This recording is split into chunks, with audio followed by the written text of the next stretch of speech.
எல்லாரும் நினச்சிருப்பீங்க நம்ம வீட்டுக்கு வாஷிங் மிஷின் மட்டும் தான் வாங்கியிருக்கோன்னு. அது கூடவே வந்து எனக்கு பிடிச்ச மாதிரி ஒரு பொருள் வாங்கிட்டு வந்திருக்கேன். அது என்னன்னு வந்து பார்த்தீங்கன்னா மைக்ரோ ஓவன். இது என்னுடைய ஆசைக்காக வாங்கினதா. நம்ம அடிக்கடி செய்யல அப்படின்னாலும் எனக்கு சின்ன வயசுலேருந்து வந்து பார்த்தீங்கன்னா இதெல்லாம் எனக்கு வாங்கணும் அப்படின்ற ஒரு ஆசை.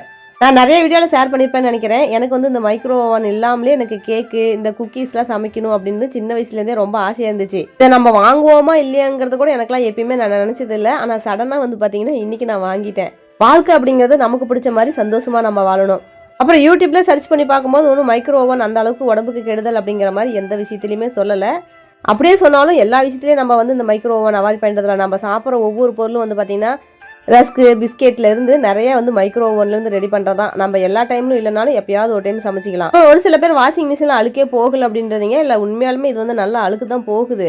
ஒரு சில பேர் இன்னமும் கையில் துவைக்கிறது தான் பெஸ்ட்டுன்னு சொல்லியிருந்தீங்க. கையில் ஒரு சில டைமில் முடியாதனால தான் இதை வாங்கியிருக்கேன். முடியிறப்ப கையில் துவைக்கலாம், முடியாதப்ப நம்ம மிஷினில் போட்டுடலாம். நம்மளோட தேவைக்காக தான் எல்லாமே நம்ம சம்பாதிக்கிறோம்.